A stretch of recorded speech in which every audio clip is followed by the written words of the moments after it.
Ինչ չունեմ, որ ինձ հուշի դա։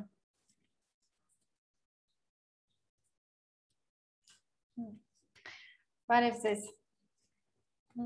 Մենք այսօր էլի հավաքվել ենք զրուցելու եւ մեր այսօրվա հյուրն է Ավագ Հարությունյանը, Հայաստանի գինեգործների միության նախագահ, բայց ամենակարևոր պարոն Հարությունյանը կարելի ասել մեր գինեգործության մեջ չափազանց կարևոր եւ յուրահատուկ դերակատարում ունի։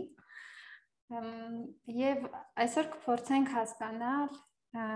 թե ինչ է մտածում պարոն Հարությունյանը գինեգործության եւ պետականաշինության մասին։ Դրանք կապ ունեն, թե չունեն, եւ որն է գինի սարքելու գիտությունը,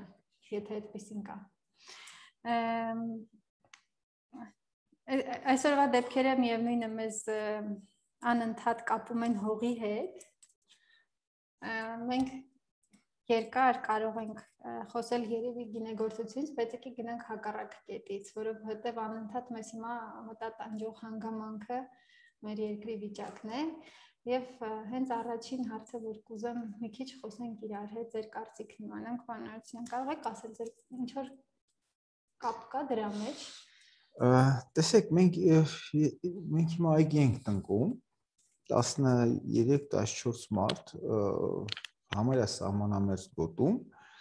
եւ իրենք հասկանում են, որ իրենք երկրի համար այգի են տնկում ու երկիրը իրենք են, երկիրը այդ հողն է, երկիրը այդ այգին է։ Շատ հետաքրքիր մտածելակերպ, ոչ ոք քաղաքականությունից չի խոսում, բոլորը զբաղված են եւ հասկանում են, որ մեր երկրի ապագան աշխատանքն է, հողն է, հողի պաշտպանությունը եւ հողի վրա բազմամյա արժեքի ստեղծում։ Սա շատ հետաքրքիր կոնցեպտ է։ Երկիրը սկսում է հողից, երկիրը սկսում է այգուց, երկիրը սկսում է ծառից եւ ծառի պաշտպանությունը ու այգու պաշտպանությունը այդ երկրի կայունության գրավականներից մեկն է։ Երբ որ նայում ենք ուրարտական արձանագրությունները դեռ այն ժամանակ մենք ուրեմն այդ գիծը տեսնում ենք, այսինքն ուրարտական թագավորները հերոսություն են համարել այգի տնկելը եւ միշտ մատուցել են աստվածներին զոհաբերել են տարբեր կենդանիներ, մարդկանց եւ այլն, եւ միևնույն ժամանակ իրենք այգիներն անվանել են իրենց կանանց, քույրերի, մայրերի անունով ու կոնցեպտը սա է եղել, եթե դու չես կարող պաշտպանել քո այգին, որը որ կրում է քո քեզ նվիրյալ մարդու անուն, դու չես կարող երկիրը պաշտպանել։ Այսինքն երկրի պաշտպանությունը միշտ համատվել է ու համատականի մեջ է եղել այգու պաշտպանության հետ։ Այգին ասոցացվել է երկիր, այսպես։ Հետաքրքիր է, այդ պարագայում ավելի հասկանալի է դառնում քոչվոր եւ նստակյաց մարդկանց մտածելակերպը, իհարկե, բայց մյուս կողմից էլ մարդիկ տարբեր են, այսինքն մի մասն ուզում է ուղղակի վերցնել այն ինչ որ ուրիշը ստեղծում է եւ մյուսն ուզում է ուղղակի ստեղծել, թե այդ նախանձն է, թե ինչն է դրթում, որովհետեւ ասում են, չէ, ամեն մարդու մեջ էլ ստեղծարար ինչ որ էություն կա։ Ինչի բոլորը չեն երազում այդ իրենց այգիները խնամելու, այլ երբեմն մտածում են ուրիշների այգիները տանելու մասին։ Տեսեք, հասկանում եք բանը։ Հա, գիտեմ, այգի վերցնելը նույն հարցության մեջ չի, ինչպես ասենք, փող վերցնել, քաղաք վերցնել, բերդ վերցնել եւ այլն։ Այգի վերցնելը շատ ավելի կարեւոր մի բան է, որովհետեւ երբ որ դու վերցնում ես այգի, վերցնում ես մեծ պատմություն, պատմական մեծ շել։ Եթե դու վերցնում ես քաղաք, այս քաղաքի պատմությունը կարող է լինել, չգիտեմ, 500 տարի, 1000 տարի, եւ դու քեզ համար ստեղծում ես 500 տարվա պատմություն, ասելով, որ այս քաղաքը իմն է, ես վերադարձրեցի, կամ 1000 տարվա ինչ-որ մի պերմանենտ պատմություն, ասելով, որ ես ընդամենը բացակայեցի այդ քաղաքից, չգիտեմ, 500-600 տարի։ Երբ որ ես առաջին անգամ Թուրքիայում էի, ինձ համար շատ տարօրինակ էր, հետո ես մի քանի անգամ եղա հասկացա խնդիրն ինչումն է։ Իրենք ինչ են ասում, իրենք ասում են մենք աշխարհի ամենադժբախտ ազգն ենք, որ արտասները եկան վերցեցին մեր պատմությունը, բյուզանդացիները եկան վերցեցին մեր պատմությունը, արաբներն եկան վերցեցին մեր պատմությունը, հայերն եկան վերցեցին մեր պատմությունը, մողոլներն եկան վերցեցին մեր պատմությունը, թուրք-սելջուկներն եկան վերցեցին մեր պատմությունը, պարսիկներն եկան եւ այսպես եւ վերջապես Աթաթուրքի շնորհիվ մենք կարողացանք տեր դառնալ մեր մեծ ժառանգության։ Այսինքն մենք բոլորս այստեղ զավթիչներ ենք, իրենք ի սկզբանե այստեղի բնակիչներ են։ Եվ հիմա այս կոնցեպտը ամրացնելու համար իրենք պետք է վերցնեն մի շատ ավելի կարևոր բան, քան մարդկության պատմությունն է կամ քաղաքակրթության պատմությունն է։ Շատ քիչ առանցքային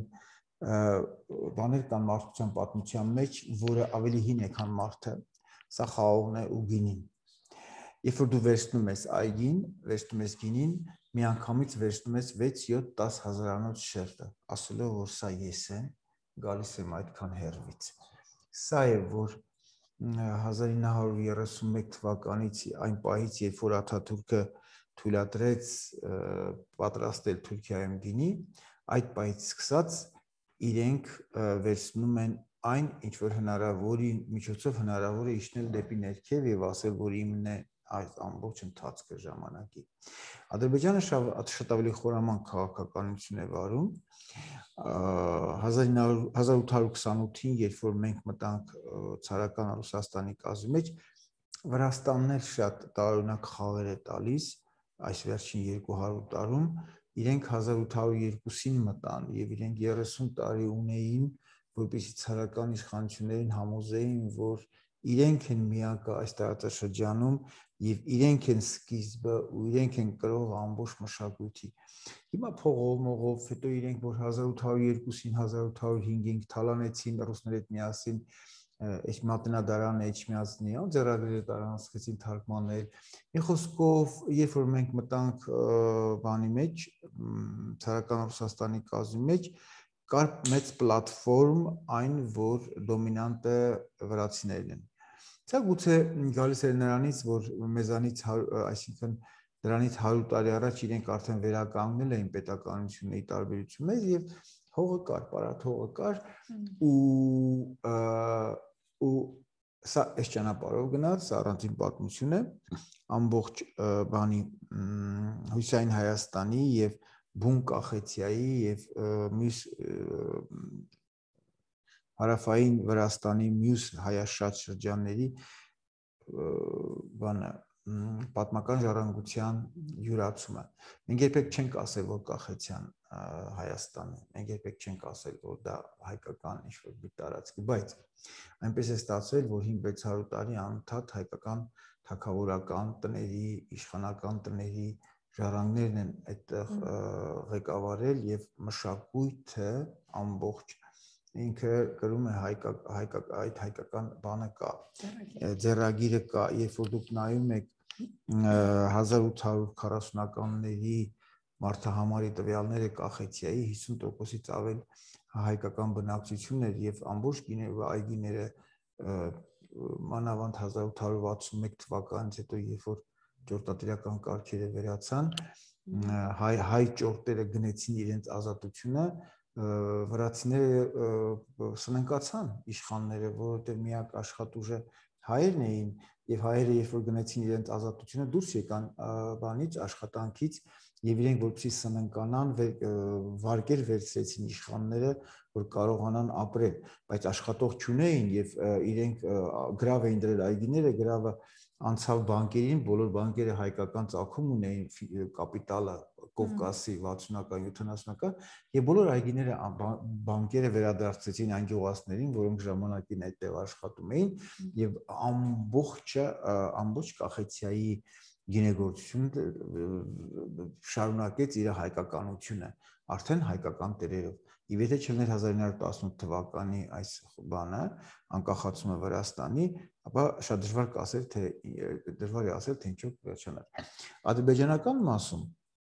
Ադրբեջանական մասում ամբողջը հայկական էր, մինչև 1930-ական թվականները գյուղերը Էլիզավետապոլի բանը գուբերնիան կողքի բոլորը այս բնակչությունը, որ մենք ասում ենք Ղարաբաղի, տեսեք, նվազագույնը Քարվաճարի, Ներքևի, Զանգելանի եւ այլն, նվազագույնը 30% հայկական է բնակչությունը։ Եվ երբ որ մենք նայում ենք ցարական կառավարության արխիվները, ապա բոլոր այգիների տերերը հայեր էին։ Նույն Նախճիվանում կարելի ասել, ամբողջությամբ։ Նույնը կարելի ասել Գանձակում, նույնը կարելի ասել Խանլարում, նույնը կարելի ասել նույնիսկ Քուրի մյուս ափի եւ հետո երբ որ եղավ խորհրդայնացում այդ տարածքների, ուրեմն դեռ Ղարաբաղի հետ կապված պարզ է, Նախճիվանի հետ կապված պարզ է։ Այն գյուղերի բոլոր գլխավոր գինեգործները հայեր էին, բոլոր բրիգադիրները, բոլոր հիմնական, այսպես ասած, մասնագիտական, բայց ոչ միտեղ կոլխոզի նախագահը կամ սովխոզի դիրեկտորը հայ չէր, նույնիսկ հայկական գյուղերում։ Եվ իրենք ավտոմատ կերպով վերցրեցին այդ ժառանգությունը որպես ադրբեջանական արդեն խորհրդային ժամանակ, որտեղ դա Ադրբեջան էր։ Եվ այնպես ստացվեց, որ մուսուլմանական երկիրը նույն փիլիսոփայությունը Թուրքիայում է կամ նույն պատմությունը Թուրքիայում է, մուսուլմանական երկիրը, որտեղ օրենքի ուժով արգելված էր գինի պատրաստել, որտեղ օրենքի ուժով արգելված էր գինեմետ խաղող աճեցնել եւ գլխատում էին գյուղացում, եթե գինեբեր խաղող կար իր այգում, եւ պարզ է, որ մշակույթը գինեգործական 10,000 տարվա հետագայում գոնե վերջին 1500 տարում քրիստոնեական ազգերի բանն է, աշխատանքի արդյունքն է կամ իրենք են ստեղծել եւ այս ամբողջը վերցնել ու վերագրել իսլամական աշխարհին կամ մուսուլմաններին առնվազն ծիծաղելի է, բայց դե հիմա ով է նման բաների հաշվի առնում, այսինքն 1931-ից սկսած Թուրքիայում թույլատրվեց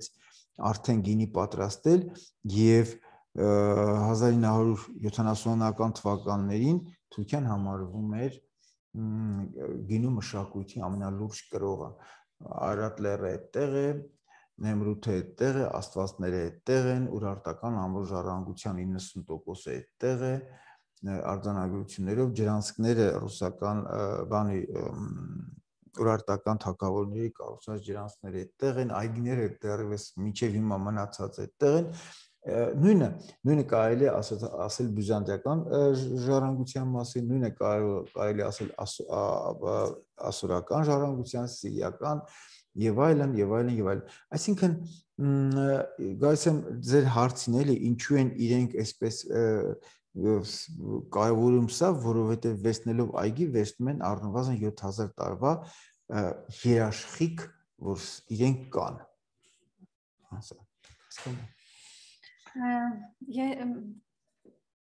Ես նայում էի մի փոքր գինեգործության մասին ու խաղողների տեսականիների մասին, կուզեմ մի քիչ անդրադառնանք նրան, փաստորեն ես կարդացի, ուղղեք եթե սխալ եմ, աշխարհում հայտնի 6000 տեսակի խաղողներից, գինու համար խաղողներից 2000 տեսակը Հայաստանում կան ու կարող են լինել, ասում են։ Եվ հետո մեկ այլ առնչությամբ, երբ որ խոսում էինք առհասարակ գինեգործության, գինու ոլորտում նորարարությունների մասին ու քննարկեցինք նաև այն, որ մի քանի տեղ է գինեգործության մեջ նորարարությունը։ Հիմա երբ որ այս ամբողջ ժառանգություն ունենալով գոնե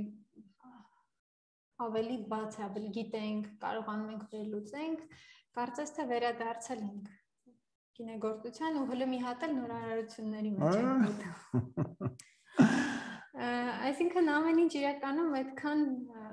բան չի, թվում է թե կորցնում ես, բայց ամեն դեպքում ունենք այս հողակտորը, ուստեղ լրիվ արդեն ուրիշ հարթություն ենք բարձրացել բառի բուն եւ փոխաբերական իմաստներով։ Տեսեք, վաղուց արդեն 200 կամ 300 տարի է համաշխարհային գիտական միտքը հանգել է այն եզրակացության, որ խաղողը եւ գինու սկիզբը այստեղ է։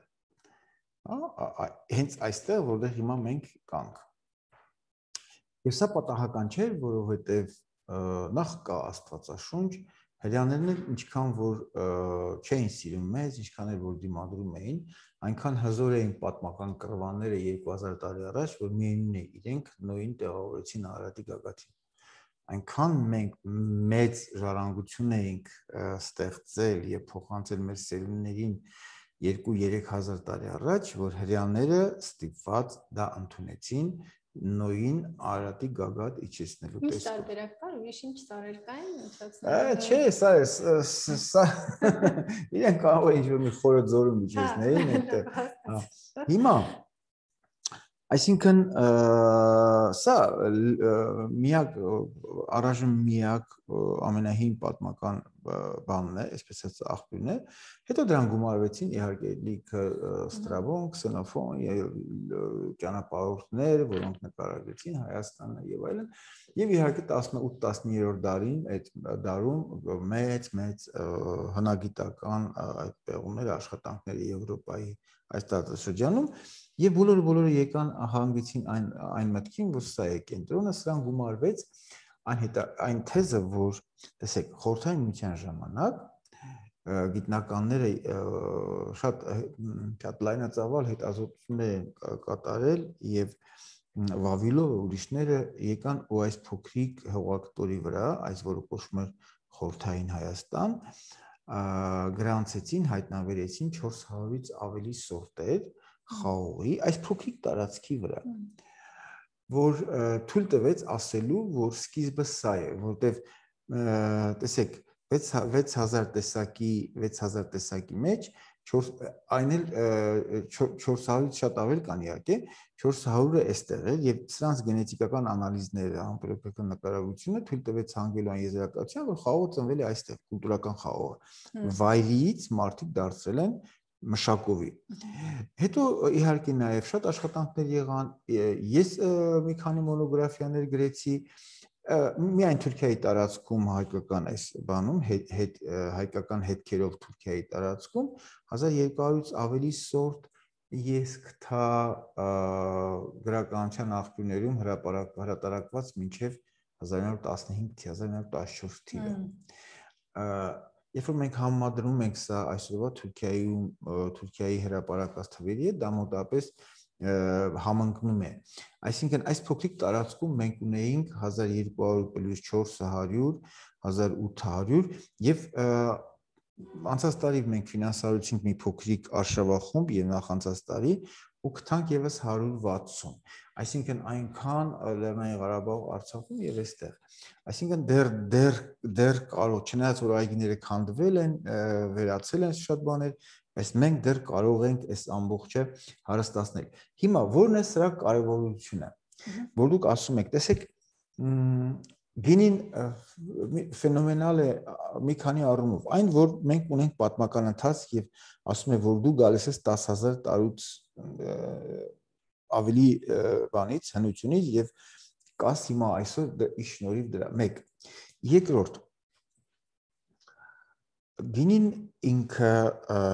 գինու ընկալումը նյութական նոր է ձևավորվել կամ որպես բիզնես։ Գինին ի սկզբանե ձևավորվել է որպես հոգևոր արժեք ամենասկզբում այլ աշխարհներ տեսնելու, այլ աշխարհների հետ շփվելու, այլ աշխարհներից մարդ բերելու եւ մարդ տանելու, հա։ Խնդիր ունեիր այս աշխարհում չես կարողանում լուծել, ցեղի հոգևոր առաջնորդն ասում է, օքեյ, ես հիմա կգնամ կբերեմ, հա, եւ նարկոտիկներով ու գինիներով ինքը գնում է այն աշխարհները ու այդտեղից բերում է այդ մարդկանց, աստվածներին, աստվածություններին, գերագույն ուժերին, խնդիրները լուծում են ու վերադարձնում է։ Հիմա որոշ պարագաներում դու ես իր հետ գնում եւ իր հետ վերադառնում։ Այսինքն սա հոգևոր product է։ Եվ ինքը մտավ հոգու մեջ ու դարձավ անբաժանելու հոգուտ եւ պատահական չէ որ աշխարհում ամենահին հնձանը որ հայտնաբերվել է Արենի քարանձավում ինքը հոգևոր ծիսական գործառույթներով հնձան է, ինքը արտադրական չէ, այսինքն քրմերը, նախաքրմերը, հոգևոր շամանները կամ հոգևոր առաջնորդները իրենք իրենց ձեռքով են պատրաստել գինին որպես հոգևոր product։ Հիմա սա մտել է մարդու մեջ եւ այս մարդը այս հոգևոր մշակութային արժեքով եկե հասել է մեր մոտ միջև մեր դրա համար հիմա տեսեք ինչքան մարդ ունես այնքան հոգի ունես այնքան հարուստ ես ինչքան գյուղացի ունես այնքան հոգի ունես եւ եթե սրան գումարում են գիտելիքը սրան գումարում են գումարը որով կարող է այս մարդը գինի սարքել սրան գումարում ենք այն աշխարհագրական դիրքը որ մենք ունենք իսկ պատկերացրեք որ այս 28000 քառակուսի կիլոմետրի վրա մենք ունենք հազարավոր տեղադրություններ, հազարավոր տարբերակներ կողմնադրությունների եւ 400 մետրից մինչեւ 2000 մետր, իսկ հիմա 1650 մետր խաչիկում է եւ հիմա այսօր մենք տնկում ենք 2070-ի վրա այգի եւ եթե ինչ-որ մեկը մեզանից խելագար գտնվի ավելի վերև կբարձրանա, իսկ մեզանից գժերը հաստատ կծնվեն եւ մոտ ապագայում իրենք ավելի վերև կբարձրանան մենք նստած ենք անսահման մեծ հարստության վրա բնական ռեսուրսներ այս տեղադրությունները կողմնադրությունները սորտեր 400-500-ից ավելի հոգիներ մարդկային եւ աշխատու բան մարդ հայ մարդ իր ամբողջ այս պատմական ընթացքով լավ ու վատ լիքը 10000 տարվա բերում է մի կախարդական մի հրաշալի սինթեզի որը որ ծնում է հոգևոր մեծ արժեքով եւ իհարկե որակական որոշակի ֆոնով պարտադիր բան ապրանք, որը կոչվում է գինի։ Այսինքն շատ քիչ արժեքներ կան, որով դու կարող ես որը բնորոշում է հայի ինքնությունը ուղղակի ով է հայը ինչ է Հայաստանը եւ այս պատասխանները դու ստանում ես լեզվամտածողության գինու եւ եւս 1-2 բան կարելի է փնտրել ու գտնել դրանց մեջ ես ձեզ պատմում էի որ նաեւ կարասների հետ կապված հետաքրքիր հիմա տենդենց է գինեգործության մեջ, որովհետև տեխնոլոգիան թե ինչպես են պատրաստում, այդ էլ է կարևոր մշակութային մաս, ու հետո աշխարհում նորարարությունները հիմա այդ սինթեզների մեջ են տեխնոլոգիաների, տարբեր գիտությունների, տարբեր մասնագիտությունների նաև դուք էլ նշեցիք այդ հոգևոր աշխարհի հետ կապը, նաև պատմության հետ կապը։ Հիմա այս տեսակետից մենք ապագայի առումով ինչ որ առաջարկելիք բաներ ունենք աշխարհում այս պատմությունը ընթացքը ագրեգացնելով նոր մոտեցում տալու կամ նոր լույս վառելու ասենք ուրիշների համար կամ մենք մեզ վերանայելու տեսակետից ձեր կարծիքով որը դա կարող է լինել։ Մենք երկու ճանապարհ ունենք գնալու, երկուսով էլ երևի գնում ենք։ Մեկ սա նոր տեխնոլոգիաներ, նոր սարքավորումներ, որ գալիս են անդադ Հայաստան։ Գիտեք, հիմա զբաղվում են օլիգարխները եւ շատ հարուստ մարդիկ գինեգործությամբ, սա կոչվում է, սա վախից է, մահվան նկատմամբ վախից։ Իրենք վախենում են, որ կմեռնեն եւ կթողնեն անտեր իրենց ունեցվածքը եւ փորձում են գտնել անմահություն։ Հիմա անմահության ամենամեծ շտեմարանը, ամենալուրջ պաշարները անմահության գինին է։ Ինչու՞, որովհետեւ դու գինով ստեղծում ես լեգենդ եւ այդ լեգենդով ապրում են առնվազն 10-15 սերունդ քեզանից հետո։ Այսինքն ստեղծում ես այգի, անուն, գինի, բրենդ, ընտանիք եւ այդ ընտանիքը սա շարունակում է ու դու ապրում ես մի քանի սերունդ։ Հիմա այս մահվան նկատմամբ վախը բոլոր հարուստները այդպես են վարվում, մահվան նկատմամբ վախը ստիպում է որ դու այգի ունենաս, գինեգործան ունենաս, բրենդ ունենաս, ընտանիք ունենաս, լեգենդ սարքես, շարավիղը ապահովես, ճյուղը ապահովես եւ այլն։ Սա ամբիցիաների դաշտ է, սա անմահության ճանապարհ փաստորեն։ Այո, եսասիրության եւ ամբիցիաների դաշտ է, որը որ ենթադրում է կամ ստիպում է, որ ամենալավ սարքավորումները, տեխնոլոգիաները բերես ու դնես։ Այսինքն անմահություն բանի ճանապարհով գինի սարքելու ճանապարհով մոդեռն գինի սարքելու ճանապարհով։ Հիմա սա իհարկե լավ է, որովհետեւ կողքից ստիպում է, որ դու էլ իհարկե չվախենալով մահից, բայց process ինչ որտեղ շուկա է կորցնում, մահը հələ մի կողմ, լիքը վարկեր ունես, մահվան մասին չես մտածում։ Հա, դասում ես այդ վարկերը փակես ու ստիպված գոյել ես նորից վարկ վերցնում, որ մեծ սարքավորումներ ունենաս, այդպես եղավ Էռնեկյանի հետ, այսինքն պարոն Էռնեկյանը մտավ շուկա, շատ լուրջ սարքավորումներ, եւ չեմ ասում այդ անմահության, ուղղակի այստեղ ինքը շատ լուրջ բաներ եւ բոլորը վախեցան, որ դուրս կմնան բանից, շուկայից եւ իրենք էլ սկսեցին մոդեռնիզացնել, այսինքն ինքը այսպես ասած իմպուլս տվեց մոդեռնիզացման։ Հիմա այդ նույն շոու բնակավարի աստղերը ամբողջ աշխարհում ունեն իրենց այգիները եւ այլն, ու իրենք խթանում են կողքից զարգացումների։ Երկրորդ ճանապարհը, որ այդ ճանապարհով Հայաստանում արդեն կառուցվել է մի քանի բաներ, հա, մի քանի գործարաններ, տնկվել են այգիներ, այսպես ասած անմահության որոնման արահետ եմ ես անվանում կան։ Հիմա մյուս կողմից մենք նայում ենք դեպի մեր անցյալը, որտեղ շատ հզոր ժառանգություն ենք թողել եւ հիմա քչփորում ենք այդ 35-40 հազար ձեռագրերից, որ կար մատնահետարանում, ես իմ կյանքում կարողացա նայել մի քանի 100-ը։ Եվ այդ մի քանի 100-ը հերիքեց, որպեսզի 3-4 մոնոգրաֆիա գրեմ, հա, պատկերացրեք այդ տեխնոլոգիաների մասին, մի քանի 100-ը, իսկ ինչ հրաշքներ կան այդտեղ դեռ չուսումնասիրված։ Սրանք վերաբերվում են եւ տեխնոլոգիաներին, եւ սոֆտվերին, եւ խաղողներին, եւ կարասներին։ Հիմա իհարկե լիքը բաներ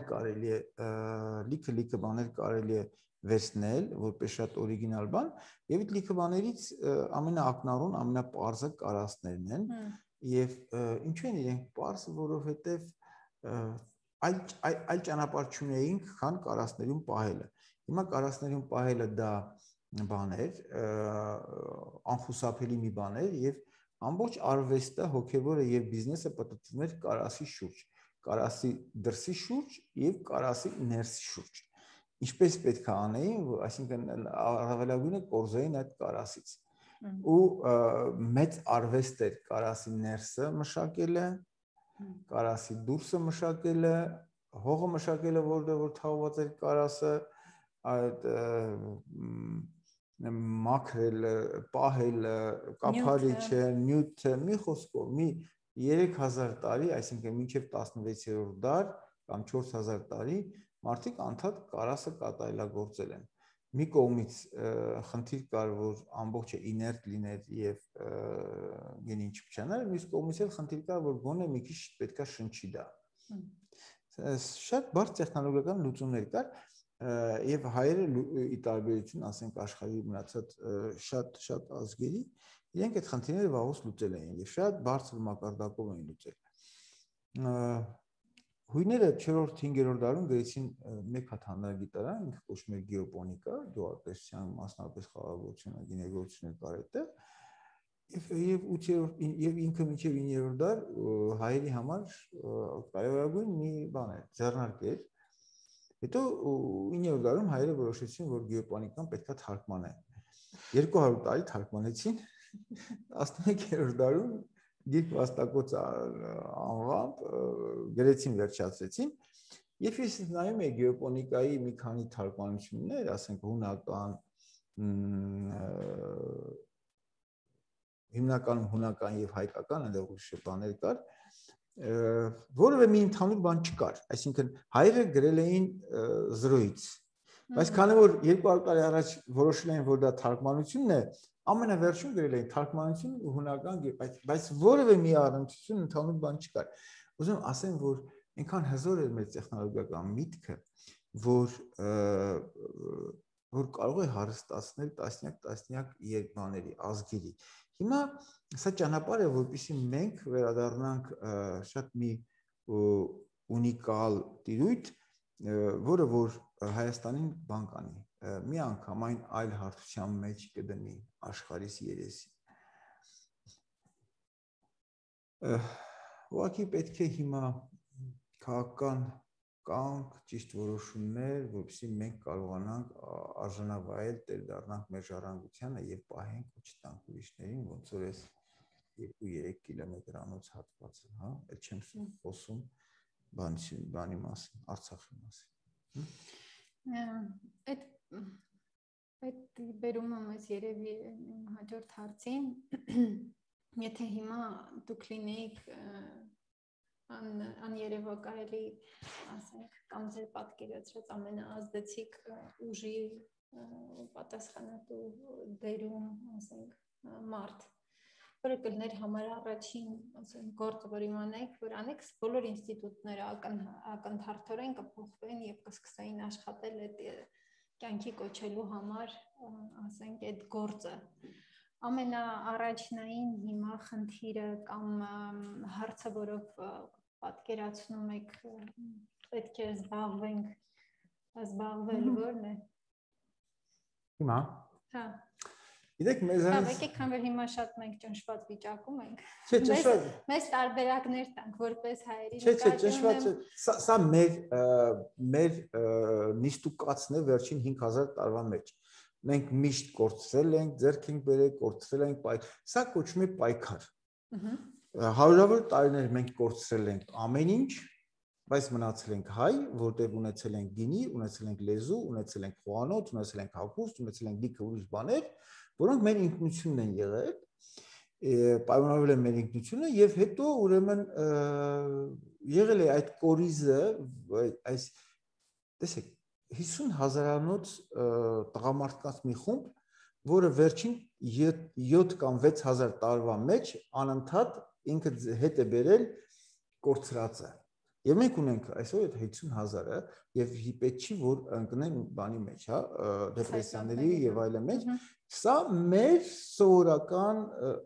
բանն է։ 5000 տարվա։ 5000 տարվա ընթացքում ես Պաղեստինում եւ Պաղեստինում են ընկերներն են, որոնցից մեկը այսօր էստեղ է, եւ Իսրայելում ընկերներն են։ Երբ որ ես զանգում եմ ամեն անգամ իրենք ծիծաղում են, սա մեր սովորական ընթացքն է։ Պայքար, որը հարյուրավոր տարիներ մեզ տվել է անկախություն, հարյուրավոր տարիներ մեզանից վերցրել է անկախությունը, մենք կանք, որովհետեւ մենք ունենք մեծ պատմական առաքելություն, միսիա այս երկրի վրա։ Մենք լույսի պահապաններն ենք։ Այս աշխարհի լույսի պահապանները։ Հիմա լույսը երբեք չի խամրի, լույսը երբեք չի կորչի, եւ մենք դա գիտենք ու մենք դա պահում ենք։ Ու դա բոլորը գիտեն, հա։ Հիմա մեզանից յուրաքանչյուրը միշտ մտածում է, եթե ես լինեի հզոր Աստծո, ինչ կանեի, առաջին միտքը որ գալիս է, կջարդեի, կփշրեի, կսպանեի բոլոր մեր թշնամիներին ու կստեղծեի հզոր Հայաստան։ Հաջորդը, լավ, դու համակերպեցիր քո մեջ, որ ջարդեցիր, փշրեցիր, հաջորդը մեկ էլ մտածում ես, լավ, որն է մարդու մոտիվացիան ապրելու։ Մարդու մոտիվացիան ապրելու երջանիկ լինելն է։ Հիմա մեկը երջանկության այս մոդելն է ընտրել ճանապարհը, մյուսը այն ճանապարհն է ընտրել, եւ մեր թշնամին էլ մարդ է եւ ինքն էլ երջանկության իր մոդելը ունի եւ իր ճանապարհը։ Հաջորդը մտածում ես, լավ, ես կարող եմ իրենց ջարդել, փշրել, բայց կարող եմ արդյոք ես հասկանալ իրենց երջանկության մոդելը եւ ասել, ախպեր ջան, հարգիր իմ երջանկության մոդելը, ես էլ հարգում եմ քո եւ արի միասին երջանիկ ապրենք։ Հա։ Հիմա ինչ կանեի ես կփորձեի որ այս երկու երջանկության մոդելները ներդաշնակեցնել եւ չհակադրել իրար։ Սա համաշխարհային հոգեվոր մտքի հիմնական բանն է, լուծման բանալին է։ Այսինքն բոլորը ուզում են երջանիկ լինել եւ բոլորը ունեն երջանիկ լինելու իրենց իրավունքը եւ պետք է փորձել չհակադրել մեկի երջանկությունը մյուսին կամ մեկի երջանկությունը չլինի ի հաշիվ մյուսի երջանկության։ Եվ մենք այս լինելով լույսի պահապան, այս մոդելը մենք միշտ ցրել ենք ամբողջ աշխարհում եւ պատահական չի որ կա այս մեծ կապը Տիբեթի դեմից Չինաստանի, հիմա է Չինաստանը հեռացել Տիբեթից եւ Հայաստանի, որտեղ երկու մեծ տարածքներ, որոնք որ կապ ունեն լույսի հետ, հա, այնտեղ եւ այստեղ ու պահում ենք մենք այսքան հեռավորության վրա ու ոչինչ մեզ չի լինի ու մենք Հա, հավատացեք, դա, Այդտեղ ինձ թվում է, բայց կարևոր կլինի, որպեսզի մարդիկ վերաբացահայտեն կամ բացեն այդ լույսի դուռը իրանց սրտերում, ձեր պատկերացմամբ այդ լույսը ի՞նչն է։ Այսինքն մարդուն սիրելն է, մարդը աշխարհը։ Տեսեք, մեր ողբերգությունը կանում են, հասկացա, մեր ողբերգությունը կանում են առնում, որ մի նախագահ, ասենք Չեմ խոսում սովետական միության մասին, իր հակասություններով, սովետական Հայաստանի իր լավ ու վատ կողմերով, դա մի քիչ հիմա արձիական չի եւ ծիծաղելի է։ Ես խոսում եմ այս 30 տարվա 30 տարվա ընթացքում մի նախագահը փոխարինեց մյուսով, հակադրելով ինքը մյուսի։ Ասելով, սերմանելով ատելություն եւ սերմանելով վրեժ եւ սերմանելով պայքար վերադարձնելու ինչ որ կորցրած, պատժելու ինչ որ հանցագործությունների։ Այսինքն մենք միշտ ընտրել ենք չարը։ Այս 30 տարվա ընթացքում ընտրել ենք չարը։ Մեկն եկել ասել է, ես կպատժեմ, կվերադարձնեմ այսպես, ընտրել ենք, որտեղ մենք չարացած ենք դրա։ Ինքներս ենք եղել չարացած։ Սա է մեր ողբերգ, այսինքն այս 30 տարվա ընթացքում մենք չասեցինք եղել է չարը, բայց եղել է նաև շատ բարի, բերեք ընտրենք բարին եւ այդ բարու կոնտեքստում հասկանանք չարի պատճառները եւ չարը չկրկնելու բանը գտնենք, մոդելը, բանալին։ Ու տեսեք ինչ եղավ, մենք կորցրեցինք այն ժամանակ, երբ որ այստեղ չարը հասավ իր գագաթնակետին։ Ոչ ոք չի ասում հակառակը, որ այնտեղ շատ վատ նախորդ ֆորմացիան, նախորդ իշխանություններում շատ վատ բաներ են եղել։ Որևէ մեկը այսօր չի կանգնի ասի, չէ, դու սխալ ես։ Եղել են սարսափելի վատ բաներ։ Եվ այդ սարսափելի վատ բաների համար պետք է պատասխան տաս։ Եվ պետքա արդարություն վերականգնի, բայց արդարության վերականգնման ճանապարհին մենք ավելի շատ բան կորցրեցինք։ Հա? Այսինքն արդարության վերականգնման մոդել էլ կա։ Ոչ թե արդարությունը վերականգնել չարով եւ պատժով եւ սրով, արդարությունը վերականգնել շատ ավելի այդ գործիքներով, որը չի ծնի նորից չարություն եւ որը չի խառնի հասարակությունը, չի պարակտի հասարակությունը եւ մենք գրավեցինք Ադրբեջանը Էլչիբեի նույն կոնցեպտի պատճառով, երբ որ ինքը փորձեց այս մոդելը կիրառել Ադրբեջանում եւ խառնվեց Ադրբեջանը իրար ու մենք օգտվեցինք առիթից, նույնը իրենք կիրառեցին այստեղ, երբ որ նոր իշխանությունները ուզելով թե չուզելով, անգրագետ լինելով կամ միամիտ լինելով, հա, սարքեցին այս ամբողջ բարդ սիտուացիան, որի պատճառով մենք լիքը բաներ կորցրեցինք։ Հա, ճիշտ ասեցի։ Հա, բայց պիտի ուրիշ նոտայով բան անենք, ուրիշ նոտայով ավարտենք։ Հիմա ինչ պիտի մտածենք ամեն օր զարթնելով, ինչ պիտի անենք, որ շարունակվի կյանքը, որը պիտի լինի այդ փարոսը, հանուն ինչի պետք է զարթնել ամեն օր ու շարունակել աշխատել ու կառուցել ու ստեղծել ու պահել այդ լույսը։ Գիտեք, ինձ համար շատ դժվար է այդ հարցին պատասխանելը, որտեղ իմ որդիները չեն զոհվել պատերազմում, որովհետև ես տուն չեմ կորցրել պատերազմում, հասկանալի է հիմա այն մարդկանց հոգեվիճակը, որոնք կորցրել են հարազատ եւ կորցրել են տուն ու տեղ։ Բայց ես կասեի, որ այս